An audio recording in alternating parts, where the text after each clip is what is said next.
क्या स्थिति है, पहले स्थिति पर जरा सा बताएं। गठबंधन बहुत मजबूत स्थिति में है। ये आपने भी देखा होगा कि गठबंधन जो है, जब पहला चरण का चुनाव हुआ उसके बाद में डे बाय डे हम आगे बढ़ रहे हैं। जनता का जो समर्थन हमें मिल रहा है, जनता का जो भारतीय जनता पार्टी के खिलाफ एक माहौल बना और हमारे पक्ष में बना, जनता ने हमारे पे उम्मीद जताई। इसकी एक एग्जाम्पल अगर हम आपको दें तो परसों फूलपुर में एक मीटिंग थी राजीव गांधी, राहुल गांधी जी की और अखिलेश जी की। उसमें भीड़ जितना उम्मीद थी उससे कम से कम 4 गुना ज्यादा आ गई। तो इससे साबित होता है कि कहीं न कहीं गठबंधन बहुत मजबूत स्थिति में है। क्या वजह है जो इतना उत्साह देखा जा रहा है पब्लिक में कुछ नाराजगी? बहुत अच्छा सवाल आपका है ये। वजह उसके पीछे बहुत सारी हैं। 2014 में हिंदुस्तान की जनता ने भारतीय जनता पार्टी पर, नरेंद्र मोदी जी पर विश्वास जताया और उस समय उन्होंने बहुत सारे शब्दबाग दिखाए। उन्होंने कहा ये देश नहीं बिकने दूंगा। सारे हिंदुस्तान की नवरत्न कंपनियों को जिसको कांग्रेस ने बनाया था, जिसके बुनियाद पर हिंदुस्तान की जीडीपी मजबूत होती थी, जिसके बुनियाद पर यह देश विकास दर पे आगे बढ़ता था, उन सारी कंपनियों को जो इन्होंने प्राइवेट आदमी को, अपने मित्रों को बेचने का काम किया। इन्होंने भ्रष्टाचार को ना रोका, इतना ज्यादा भ्रष्टाचार आगे बढ़ गया कि जिसको आप स्वयं देख पा रहे हैं कि भ्रष्टाचार किस कदर आगे बढ़ गया। किसान जो हमारे देश की रीढ़ की हड्डी होती है, उस किसान को इन्होंने जो कानून बनाया वो किसान विरोधी था और उसके बाद में कील कांटे लेकर के किसानों को प्रदर्शन तक करने के लिए रोक दिया। और आपको मालूम है कि 700 किसानों की हत्या हो गई, मर गए, आत्महत्या कर लिया किसानों ने। तो किसानों के साथ अन्याय हुआ, जवानों के साथ हत्या हुआ। अग्निवीर योजना दे करके आप किसी भी जवान को क्या करना देना चाह रहे हैं? ना वो इधर का रह जा रहा है, ना उधर का रह जा रहा है। तो जवान के साथ अन्याय किया इन्होंने। ये बेरोजगारी बेइंतहा बढ़ गई, किसी को नौकरी नहीं मिली, किसी को कारोबार नहीं मिल पा रहा है। देश की जीडीपी, जिसके बारे में आप सब जानते हैं कि जीडीपी देश की बहुत कम हो गई, विकास दर बहुत कम हो गई। जब क्या कहते हैं नरेंद्र मोदी जी चुनाव 2014 में लड़ रहे थे तो उनका एक बयान आया हुआ था। उसमें उन्होंने कहा था कि जिस देश की रुपया की वैल्यू पतली होती है, कमजोर होती है, इसका मतलब है कि उस देश का प्रधानमंत्री क्या होता है। इसके बारे में आपने सुना होगा। उस समय $1 में 54 रुपए मिलते थे, आज $1 में 84 रुपए मिल रहे हैं। तो इसका मतलब है कि हमारे देश में रुपए का अवमूल्यन बेइंतहा होता चला गया। और जो सबसे बड़ी बात है, 2 बातें बहुत महत्वपूर्ण इसमें है कि सभी लोगों को लगने लगा, हिंदुस्तान के हर आदमी को लगने लगा कि हमारी जो नस्लें आ रही हैं, जो हमारी मतलब एक भविष्य है, उसका जो नस्लों का भविष्य है वो कहीं ना कहीं खतरे में है। ये बात जो है सबको लगने लगी कि इस देश का कोई भी विकास जो है भारतीय जनता पार्टी ने 10 साल में किया नहीं।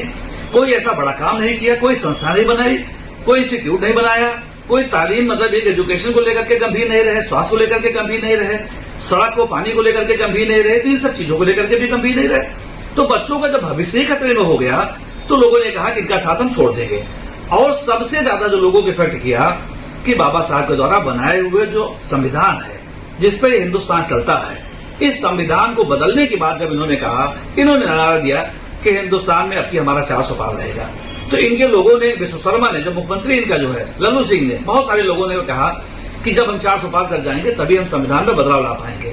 तो इस बात को पीडीए ने खासतौर से उसको बहुत गंभीरता से लिया कि हमारे बाबा साहब के द्वारा बनाए हुए उस अच्छे संविधान को, जिसके बुनियाद पर यह देश चल रहा है, इस संविधान को भी बदलने का काम करेंगे तो हम क्यों ना इन्हीं को बदल दें। इसलिए जो है भारतीय जनता पार्टी के खिलाफ जनता हो गई है और उसको बड़ी उम्मीदें हो गई हैं अखिलेश जी से, उनको बड़ी उम्मीदें हो गई राहुल जी से, उनको बड़ी उम्मीदें हो गई अरविंद केजरीवाल से। हर चीजों को राहुल जी और अखिलेश जी देख रहे हैं आपकी किस तरीके से उनका बयान आ रहे हैं। जो हमारा और क्या कहते हैं, जो हमारा मिनिमम कॉमन प्रोग्राम बना, जो हमारा एजेंडा बना, उसमें आप देखिए कि हम 1 लाख रुपए किसी भी परिवार के महिला को सालाना देने जा रहे हैं। हमने एमएसपी के बारे में क्लियर कर दिया कि हम आपका एमएसपी तय कर देंगे, हम किसान के साथ खड़े रहेंगे, हम जो है अग्निवीर खत्म कर देंगे, हम बच्चों के भविष्य को रोजगार देंगे, 30 लाख नौकरी का तुरंत वादा कर लिया। तो चीजें ऐसी थी हमारे लोगों को लगा कि नहीं, ये जो बोल रहे हैं ये सही बात कर रहे हैं। ना तो किसी को 15 लाख रुपए मिला, ना किसी को क्या कहते हैं, ना काला धन आया, बल्कि बाकी मुझे ऐसा लगता है कि काला धन जो है और बढ़ ही गया होगा। तो तो देश ने झूठ को नकार दिया और मोहब्बत को अपना लिया, इसलिए मजबूती में लोगों में बड़ा बदलाव है, परिवर्तन के उम्मीदवार हैं। गठबंधन क्या देगा, क्या बदलाव देगा, क्या नई तस्वीर मिलेगी देश की? गठबंधन जो है आप देख लीजिएगा कि गठबंधन इस देश को दिशा देगा, पुनः देश को जो है प्रगति के रास्ते पर ला देगा। गठबंधन गंगा जमनी तहजीब देगा, गठबंधन विकास देगा, गठबंधन आने वाली नस्लों को भविष्य को सुधारने का काम करेगा। गठबंधन जो है इस देश को देख लीजिएगा कि जो पुरानी नवरत्न कंपनियां थी उनको फिर से पुनः क्या कहते हैं बहाल कराएगा। आपको एक बारीक बात बताऊं कि जितने पीसीयूज होते हैं उन पीसीयूज से पढ़े लिखे लोगों को नौकरियां मिलती थी।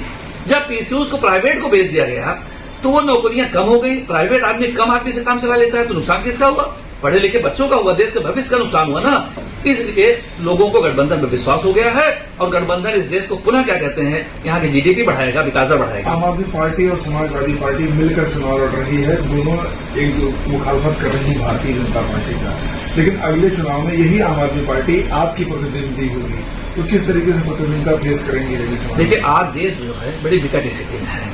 आज हमारी जिम्मेदारी है कि इस विकट स्थिति से हम भारतीय जनता पार्टी से, जो भारतीय जनता पार्टी के लोग संविधान को मतलब है कि बिगाड़ना चाहते हैं, जो इस देश के संविधान को खतरे में डालना चाहते हैं, हम पहले इसको बचा लें। हम अपने आने वाले नस्लों को, हम अपने आने वाले भविष्य को बचा लें। पहले हमने ये तय कर लिया है, पहले जो हमारा प्रोग्राम तय, मिनिमम कॉमन प्रोग्राम तय हुआ है वो इस चुनाव को लेकर के हमारा तय हुआ है। आगे भी हम लोग कहीं न कहीं बैठेंगे, हमारे नेता लोग बैठेंगे और कोई न कोई ऐसी रणनीति जरूर बनाएंगे कि जिससे आपस के तालमेल हमारे अच्छे रहेंगे। बड़े नेताओं में ओछी टिप्पणी बहुत बढ़ गई है, ओछी टिप्पणियां कर रहे हैं एक दूसरे पर, इसके लिए क्या कहना चाहेंगे? ये गलत है। मैं इसकी 100% क्या कहते हैं इसीलिए बिल्कुल कहता हूं कि ये गलत है। और जैसे बहुत सारे लोगों ने सवाल उठाया